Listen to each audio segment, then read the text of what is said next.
Hello दोस्तों, नमस्ते, प्रणाम। मैं विष्णु यादव और स्वागत करती हूँ आप सभी का अपने यूट्यूब चैनल पर। तो दोस्तों, मैं आज आपको बहुत ही सुंदर, चुटकुला, मजेदार, धमाकेदार नाच गीत सुनाऊंगी। तो हमारे गीत को फुल वॉच कीजिएगा और कैसा लगेगा कमेंट बॉक्स में जरूर बताइएगा। और बहुत आनंद आएगा गीत को सुनकर और हंसी नहीं रोक पाएंगे आप लोग। जिनके पतिदेव जी दारू पीते हैं उनके लिए बहुत ही ज्यादा जरूरी है सुनना।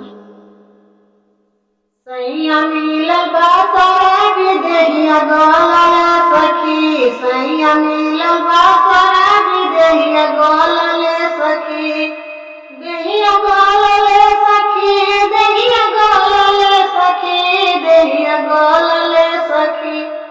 सैया मिलल बा शराबी देहिया गोलले सखी, सैया मिलल बा शराबी देहिया गोलले सखी। कबो टीका बेच पिए, कबो नथिया बेच पिए, कबो टीका बेच पिए, कबो नथिया बेच पिए। पूरा गहना पे नंबर लगावे सखी, पूरा गहना पे नंबर लगावे सखी। सैया मिलल बा शराबी देहिया गोलले सखी, सैया मिलल बा शराबी देहिया गोलले सखी, सैया मिलल बा शराबी देहिया गोलले सखी।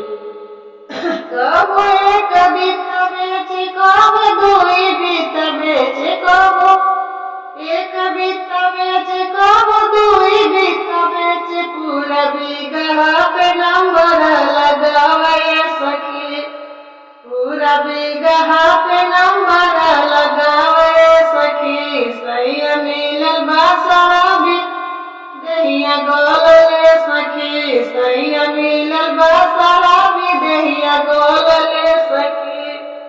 कबो लोटा बेच पिए, कबो थरिया बेच पिए, कबो लोटा बेच पिए, कबो थरिया बेच पिए। पूरा बर्तन पे नंबर लगावे सखी, पूरा बर्तन पे नंबर लगावे सखी। सैया मिलल बा शराबी देहिया गोलले सखी, सैया मिलल बा शराबी देहिया गोलले सखी।